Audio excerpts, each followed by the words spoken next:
Friska Clarissa. Mensesnek Prasetyo Hadi mengungkap pesan Megawati saat bertemu Sufmi Dasko pekan lalu. Mega meminta pihaknya menjaga Presiden Prabowo. Sementara PDI Perjuangan melihat pertemuan Mega dan Dasko sebagai tindak lanjut dari pertemuan Mega Prabowo awal Juni lalu. Menteri Sekretaris Negara sekaligus juru bicara Presiden Prasetyo Hadi mengungkap isi pertemuan antara Presiden kelima RI yang juga Ketua Umum PDIP Megawati Soekarno Putri dengan Ketua Harian Partai Gerindra Sufmi Dasko Ahmad beberapa waktu lalu. Prasetyo bilang Megawati berpesan agar pihaknya menjaga Presiden Prabowo Subianto dalam menjalankan pemerintahan. Mega juga meminta semua pihak menjaga kekompakan dan saling mendukung satu sama lain.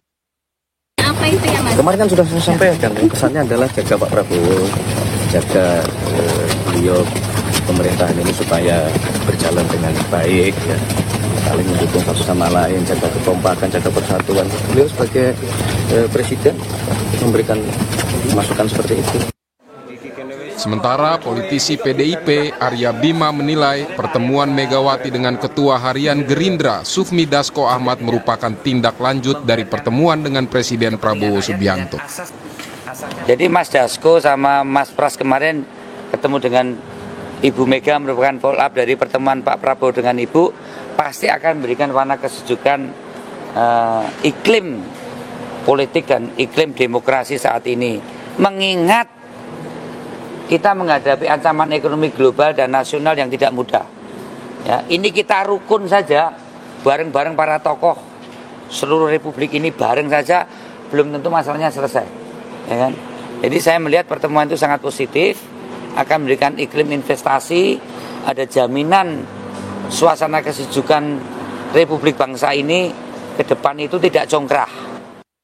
Pekan lalu, Ketua Harian Gerindra Sufmi Dasko Ahmad bertemu dengan Presiden kelima RI yang juga Ketua Umum PDIP Megawati Soekarno Putri. Pertemuan berlangsung di kediaman Megawati di Jalan Teuku Umar, Menteng, Jakarta Pusat. Pertemuan ini berlangsung tidak berselang lama dari pertemuan Prabowo dan Megawati di acara peringatan Hari Kelahiran Pancasila 2 Juni lalu. Tim Liputan Kompas TV. Kita ulas makna pesan Megawati saat bertemu Ketua Harian Gerindra Sufmi Dasko Ahmad bersama juru bicara PDIP Ansi Lema, politisi Golkar Nurdin Halid, dan pengamat politik Ray Rangkuti. Selamat malam Bapak-Bapak yang wajahnya cerah sekali ya membahas tema ini tampaknya. Waalaikumsalam warahmatullahi wabarakatuh. Saya ke Bung Ray dulu. Ini pesan jaga Pak Prabowo maknanya apa ya Bung Ray? Apalagi jaga. Itu kan ada kesan perhatian lebih dari Bu Mega. Pesan sebalik itu kan harus berangkat dari apa sih yang isi pertemuan mereka sebelumnya gitu. Nah ini yang menjadi rahasia sehingga Ibu sampai kepada pesan sebaiknya menjaga Pak Prabowo, sebaiknya kompak dan sebagainya gitu. Nah, saya tidak tahu apa itu sehingga Ibu sampai pada ucapan itu gitu loh.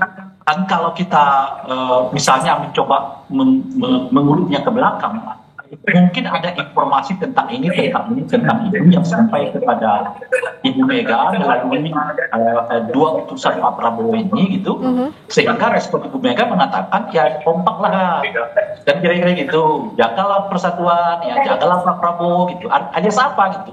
Respon Ibu Mega yang mengatakan janganlah Prabowo kompaklah itu, apakah itu menandakan ada sesuatu yang terjadi di lingkaran koalisinya Pak Prabowo gitu. Itu petandanya sehingga responnya Ibu jaga, Pak Prabowo dijaga.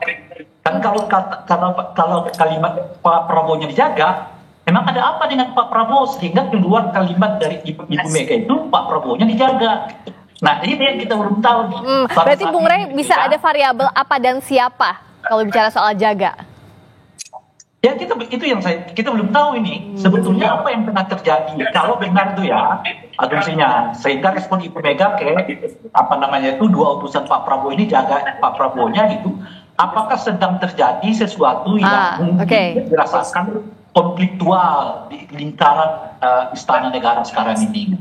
Itu ini ya pertanyaannya sehingga jawab Ibu, respon Ibu ya itu tadi ya kan misalnya kan kalau kita datang ke orang lain salam ya dari si Anu, kan jawaban kita ya salam balik ya gitu ya. Ya, baik-baik ya, sehat-sehat ya Tapi gitu kan ya. Kalau penyampaiannya gini, ya tentu jawabannya seperti mungkin yang disampaikan oleh Ibu Mega. Oke. Oke, jaga loh ya, Pak Prabowo ini harus dijaga. Nah, kalau Bung Ansi, bagaimana menyampaikan? Kalau kita katakan ya kisi-kisi dari pesan yang sebenarnya ingin disampaikan jaga Pak Prabowo ini disampaikan PDI Perjuangan yang ada di luar lingkaran pemerintahan, Bung Ansi. Kalau isi detailnya pasti nggak akan dikasih tahu. Nanti Bung Ansi bisa dicubit sama DPP kalau bocorin. Tapi intinya apa yang bisa kita baca? Ya, Friska, ini dalam perspektif komunikasi politik ini semua unsur terpenuhi. Pemberi pesan adalah Ibu Mega. Pesannya jelas, jaga Presiden Prabowo, medianya itu adalah Mensesnek, dan kemudian penerima pesan atau receivernya ini adalah Presiden Prabowo. Ya. Pesannya itu adalah disebutkan jaga Presiden Prabowo. Kami ingin menegaskan bahwa walaupun PDI Perjuangan hari ini berada di luar pemerintahan, tetapi kami punya kepentingan bahwa pemerintahan Presiden Prabowo ini dan seluruh jajaran kabinetnya itu bisa bekerja secara baik untuk mewujudkan ekspektasi, visi, misi, dan juga program kerja dari pemerintahan Presiden Prabowo. Kami walaupun berada di luar kekuasaan, tentu memainkan peran checks and balances untuk memastikan bahwa kita secara bersama-sama itu bergotong royong bisa membangun bangsa ini. Karena itu kalau ditanya, apa sesungguhnya pesan dari Ibu Mega? Ya pesan dari Ibu Mega adalah jaga Presiden Prabowo, agar iklim kerja kondusif, agar Presiden Prabowo bisa menjalankan tugas dengan baik, mewujudkan visi, misi, dan orientasi program kerja serta kebijakan-kebijakannya itu dilakukan secara baik. Ilustrasi sederhananya begini, Presiden Prabowo ini adalah seorang leader, ibarat konduktor yang memimpin sebuah orkestrasi, dan sebagai konduktor tentu leader ini harus bisa memainkan peran memimpin semua yang mereka termasuk di dalamnya ini bekerja dengan baik. Maka ada 3 unsur penting yang harusnya bisa diwujudkan oleh Presiden Prabowo dan kabinetnya. Jaga Presiden Prabowo yang pertama adalah jaga soliditas kabinet dan pemerintahan ini. Hari ini kita sudah masuk dalam era baru. New era has already come. Presidennya namanya Presiden Prabowo Subianto. Maka yang namanya menteri, para pembantu presiden itu harus betul-betul menunjukkan loyalitas mutlak kepada Presiden Prabowo Subianto. Tidak boleh ada loyalitas ganda atau loyalitas yang lain. Loyalitas ini juga membutuhkan yang namanya soliditas, kekompakan dari jajaran kabinet ini. Betul-betul soliditas, betul-betul kompak, betul-betul guyup, betul-betul pejal ya konteks kabinet ini. Dan kalau loyalitasnya ada, soliditasnya bisa dijaga, maka efektivitas kerja untuk mewujudkan visi ya, dalam aksi implementasinya itu bisa akan menjadi lebih baik. Jadi pesan yang sebenarnya adalah bahwa jaga Presiden Prabowo berarti jaga visi beliau dalam implementasi kerja di lapangan. Jadi jaga visi, loyalitas, dan soliditas. Pak Nurdin, Bang Nurdin, emangnya ada tanda-tanda tidak loyalnya para menteri misalnya di kabinet ataupun tidak solidnya kabinet sehingga harus ada pernyataan Bu Mega yang mengatakan jaga Pak Prabowo? Saya kira bangsa kita bangsa yang besar, ya. Kita menghadapi berbagai tantangan, baik tantangan dalam negeri maupun tantangan di luar. Maka persatuan dan kesatuan itu adalah salah satu faktor kunci dalam kita dalam proses berbangsa, bernegara, masyarakat. Maka semakin sering para pemimpin bisa bertemu, baik silaturahmi politik maupun silaturahmi lainnya, itu harus semakin bagus. Nah, pertemuan antara Pak Dasko dengan Ibu Mega itu memberikan pesan positif dalam proses demokrasi kita, memberikan pesan positif dalam proses berbangsa, bermasyarakat, dan negara. Apapun isi pertemuan itu pesan positif bagi kita melihat daripada pemimpin bangsa seringkali melakukan pertemuan, baik secara pribadi maupun secara politis. Nah, apalagi kalau dikatakan bahwa pertemuan antara Pak Dasko dan Ibu Mega sebagai tindak lanjut pertemuan Pak Prabowo dengan Ibu Mega. Ya. Ibu Mega adalah seorang negarawan yang tentu memberikan pesan khusus tadi. Kita jangan memberikan makna dalam pengertian negatif, dalam positif. Menjaga Pak Prabowo dalam konteks untuk beliau dijaga dalam proses pemimpinannya agar bisa menjalankan programnya, misi-misinya, khususnya atas kita. Sehingga menurut saya pesan Ibu Mega yang 100% ada suara pesan yang sangat positif dalam proses kita berdemokrasi, dalam proses kita menjalankan seluruh proses ketatanegaraan. Maka itu menurut saya juga salah satu pencerahan demokrasi. Apalagi Pak Prabowo sering memberikan pesan bahwa kita boleh berbeda tapi jangan menciptakan perpecahan. Boleh kita berbeda tapi jangan menciptakan kekerabatan. Boleh kita berpecah tapi persatuan yang kita harus dan pada segala untuk kepentingan baik, kepentingan kepentingan global, kepentingan negara bangsa di atas dan segala. Itu sering dipesankan oleh Prabowo. Maka makna positif dari pesan Ibu Mega adalah kita menjawab Pak Prabowo dalam konteks untuk agar beliau bisa secara fleksibel ya sesuai dengan ketatanegaraan menjalankan visi-misinya, cita-citanya dengan baik sehingga bangsa kita tantangan semakin berat tapi kita bisa menghadapi berbagai tantangan itu karena persatuan dan kesatuan. Kalau nampaknya Bung Rey senyumnya manis sekali. Bagaimana memaknai tadi? Ini makna positif untuk Pak Prabowo menjalankan visinya. Tapi tadi juga pernyataan Bung Ansy dari PDIP mengatakan bahwa jangan ada loyalitas ganda dan harus solid di dalam. Bagaimana membaca ini? Jadi sebetulnya pernyataan Bung Ansy itu memberi sedikit clue ya tentang apa yang terjadi di dalam perbincangan antara Ibu Mega dengan dua utusan Pak Prabowo. Apa itu clue? Arah mana, Bang Rey? Kalau Bang Rey kan boleh bebas ngomong, kalau Bung Ansy masih ditahan-tahan nih, nggak boleh dibocorin. Kalau Bang Rey membacanya gimana? Nah, pertanyaannya, emang sekarang ini di antara internal Kim itu, apakah sepenuhnya tidak loyal kepada Pak Prabowo atau masih ada yang loyal ke masa lalu misalnya dan sebagainya? Itu kan pertanyaannya. Nah, yang kedua mungkin ya karena akhir-akhir ini kita mendengar kemungkinan akan ada reshuffle. Apakah dalam reshuffle ini ada mungkin ya pihak yang merasa dirugikan, merasa dipinggirkan, sehingga katakanlah melakukan semacam manuver-manuver politik gitu ya. Nah, isu yang lain itu adalah terkait dengan permintaan purnawirawan TNI untuk memakzulkan wakil presiden dalam ini adalah Gibran. Nah, yang menarik dari peristiwa ini kan hingga hari ini misalnya kita belum pernah mendengar pernyataan resmi atau personal dari orang-orang Gerindra yang menolak rencana ini gitu. Dua partai sudah kita dengar menolaknya. Misalnya Golkar dengan tegas menyatakan menolak, kan Nasdem menyatakan menolak. Tapi Gerindra yang berpasangan dengan Gibran belum memiliki sikap yang terbuka. Apakah mereka menolak rencana pemakzulan itu atau tidak? Nah, jadi kalau kita lihat ruang lingkup yang seperti ini, nah itu yang kita sebut mungkin ada sedikit gejolak di internal koalisi Kim gitu, yang disampaikan kepada Ibu Mega, lalu Ibu Mega merespon mungkin cerita itu dengan mengatakan jaga Pak Prabowo. Jaga Pak Prabowo itu justru kan tidak disampaikan Ibu Mega ke internal PDI gitu. Justru disampaikan kepada utusan dari Pak Prabowo, kan aneh. Kalau sekiranya Pak Ibu Mega mengatakan kepada seluruh kader PDI kita tetap menjaga Pak Prabowo, artinya itu kan ke dalam. Ini justru bertanya kepada orang yang datang ya kan ke Ibu Mega yang membawa pesan dari Pak Prabowo. Respon baliknya adalah jaga Pak Prabowo. Jadi jaga itu ditujukan kepada internal di dalam Pak Prabowo, bukan orang di luar gitu loh.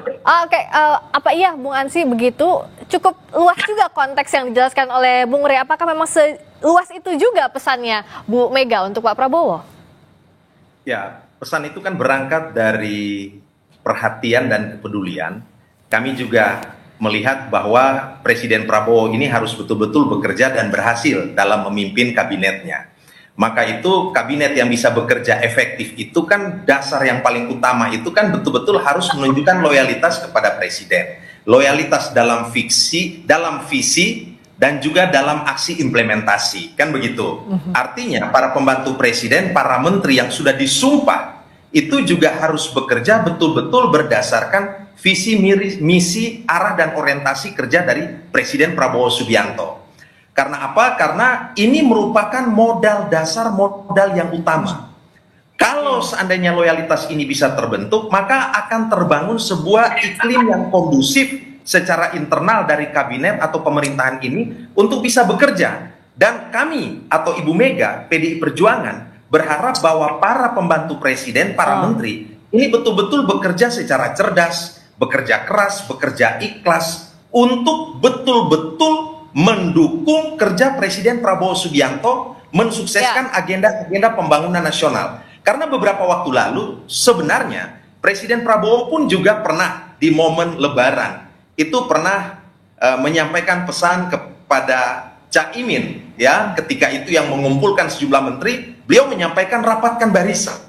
Ya, sebenarnya apa yang disampaikan oleh Ibu Mega dan PDI Perjuangan, kami ingin hanya memperkuat hal itu. Kami ingin melihat bahwa kalau kami yang berada di luar kekuasaan ingin memastikan bahwa Presiden Prabowo itu bekerja efektif dan kemudian berhasil, apalagi para pembantunya, kabinetnya, partai-partai yang berada dalam Tapi PDI Perjuangan tetap tidak mau masuk ke lingkaran kekuasaan. Pilihan politik untuk berada di dalam atau di luar secara definitif itu baru akan kami tentukan pada saat Kongres mendatang. Tetapi sampai detik ini posisi PDI Perjuangan itu berada di luar kekuasaan, memainkan peran sebagai mitra kritis, mitra, berpartner, mengembangkan politik komunikasi terbuka, silaturahmi, tetapi tetap bisa memberikan kritik-kritik konstruktif, tentu dengan pendasaran ilmiah, dengan rasionalitas politik, didukung dengan fakta dan juga data-data yang valid dan akurat. Itu kira-kira pilihan politik PDI sampai detik ini. Kalau Bang Nurdin, sebenarnya kalau di internal koalisi ada yang nggak solid terhadap Pak Prabowo atau ada keterbelahan nggak sih di sana? Ya, kalau dalam selama ini kita bisa lihat ya bahwa Pak Prabowo pidato terakhir ketika sidang paripurna kabinet menyatakan mengucapkan terima kasih kepada menterinya atas prestasi yang didapat khususnya dalam 100 hari kepemimpinan Presiden Prabowo. Dengan ucapan terima kasih dan penghargaan tersebut itu pertanda bahwa tidak ada keretakan sama sekali, tidak ada perbedaan yang mendasar. Ya, kalau ada perbedaan, ini perbedaan dalam konteks pekerjaan, tapi bukan perbedaan dalam konteks politik. Ya, dan perbedaan itu kemudian tidak berujung kepada adanya keterbelahan. Nah, oleh karena itu, kalau kita lihat kinerja para menteri sekarang atas pernyataan Bapak Presiden, itu pertanda bahwa terjadi soliditas kekompakan luar biasa oleh para menteri, para pembantu presiden. Nah, secara politik sama sekali kita tidak melihat bahwa ada sesuatu yang membuat kita bisa curiga atau bisa menyatakan bahwa ada keretakan atau ada yang tidak loyal. Persoalan misalnya ada menteri yang ini kan kita bisa menerjemahkan, menafsirkan karena adanya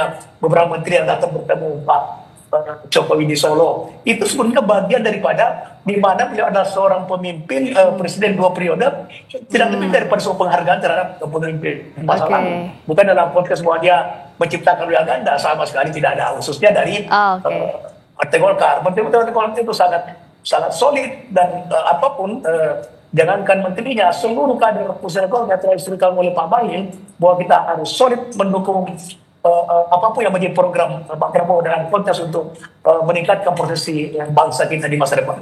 Oke, saya minta singkat-singkat dari Bapak-Bapak, dari Bung Ansi dulu. Jadi PDI Perjuangan akan terus menjaga Pak Prabowo, bisa jadi ada kemungkinan di dalam koalisi juga ya, tergantung nanti arah politik pasca Kongres gitu. Bung Ansi, tolong di-unmute dulu. Tampaknya masih termute. Ya. Ya, silakan. Posisi politik PDI Perjuangan itu baru ditentukan di Kongres mendatang. Tetapi hari ini kami masih berada di luar kekuasaan. Yang kedua yang ingin saya tegaskan bahwa apa yang ditunjukkan dalam komunikasi politik beberapa kali antara Presiden Prabowo Subianto dan juga Ibu Megawati Soekarno Putri itu sebagai suatu bentuk teladan kesejukan dalam politik. Kedua tokoh ini sebenarnya merupakan sosok solidarity maker di tingkat elit yang mendorong agar walaupun ada perbedaan itu bisa terus dikomunikasikan secara baik agar tidak terjadi fragmentasi atau pembelahan sosial di tengah masyarakat. Jadi kami walaupun berada di luar berkepentingan betul untuk bisa menciptakan iklim kondusif bagi pemerintahan Presiden Prabowo, Karena bagi kami suksesnya pemerintahan Presiden Prabowo, ujungnya itu manfaatnya juga akan dirasakan oleh rakyat. Dan PDI Perjuangan konsen betul bahwa kesejahteraan rakyat dan juga kemakmuran, keadilan rakyat, ya, salus populi suprema lex itu adalah hukum tertinggi dalam politik. Itu yang paling utama. Oke, kalau dari Bang Nurdin, apakah bisa dipastikan pesan itu bukan gangguan dari internal? Tapi internal juga akan yakin bahwa tetap menjaga Pak Prabowo. Singkat saja. Saya kira tidak seperti itu ya. Dan menurut saya posisi politik sahabat kita dari partai PDI Perjuangan itu sangat bagus sekarang, sekalipun di luar kekuasaan, tapi siapapun di kader-kader PDIP di dalam legislatif itu tetap dia kritis tapi konstruktif. Sama sekali saya merasakan ya sebagai salah satu pimpinan Komisi 6 DPR RI, teman-teman PDI Perjuangan itu sangat konsen mendukung program pemerintah, tapi tidak berarti bahwa kemudian kritis konstruktifnya hilang, sama sekali tidak. Saya merasakan teman-teman PDIP itu sangat kritis, tetapi kemudian juga itu sangat konstruktif dan itu dibutuhkan oleh pemerintah. Oleh karena itu, menurut saya posisi politik partai PDI Perjuangan itu sangat baik sekarang. Ini seperti Nasdem juga tidak ada kekuasaan tetap mendukung pemerintah. Dan saya kira itu bagus ya. Jadi di luar kekuasaan tidak berarti bahwa oposisi, karena negara kita dengan sistem negara kita itu tidak mengenal namanya oposisi. Ya, menurut saya Bung Asi itu posisi PDI Perjuangan sekarang sangat baik ya, khususnya di legislatif yang kami bersama teman-teman PDI Perjuangan itu sangat bersatu kompak mendukung pemerintah, tapi tidak menghilangkan daripada kritik-kritik yang konstruktif dari sama-sama kita maupun partai-partai termasuk partai golongan tadi. Jadi sekalipun kita dalam koalisi, tetapi kemudian kita hal-hal yang tidak berorientasi kepada kepentingan rakyat tidak mengkritisi dari program tersebut. Oke. Kalau Bung Rey, bagaimana arah dinamika konstelasi politik yang bisa terjadi pasca ini? Dugaan saya mungkin akan ada haluan yang berubah dari Pak Prabowo. Oleh karena itu beliau membutuhkan semacam komunikasi dengan Ibu Mega kalau itulah, kalau ini, kalau itu dan sebagainya. Nah, itu sebetulnya bisa kita lihat dari 5 penanda. Ya. Penanda pertama tadi disebutkan oleh Bung Ansi, Pak Prabowo mengatakan Caimin rapatkan barisan. Setelah itu Pak Prabowo berkunjung ke Ibu Mega. Sampai sekarang terus berkomunikasi. Yang ketiga, sampai saat ini sudah 2 kali lebaran, Pak Prabowo rasanya belum pernah bertemu kembali secara fisik dengan Pak Jokowi. Yang sebelumnya cukup intensif kan, pertemuan fisiknya gitu ya. Nah, yang keempat, itu pernyataan Ibu Mega ini yang menyebut bahwa jaga Pak Jokowi gitu ya. Yang kelima, jaga Pak Prabowo. Jaga Prabowo gitu ya. Yang kelima ada penanda yang lain itu adalah ketika Pak Prabowo pidato mengatakan saya ini presiden loh, presiden. Nah, kayaknya ada haluan yang akan berubah di masa yang akan datang yang membutuhkan support dari banyak kelompok politik yang boleh jadi di lingkungan internalnya ya tidak terlalu direspon dengan positif gitu. Apakah arah angin akan mengubah haluan politik kapal besar yang ada di bawah naungan nakoda Pak Prabowo? Kita amati sama-sama, kita tunggu kode-kode politik berikutnya. Terima kasih Bung Ansi Lema, juru bicara PDIP. Terima kasih Bang Nurdin Halid, politisi Golkar. Terima kasih Abang Ray Rangkuti, pengamat politik. Terima kasih, selamat malam.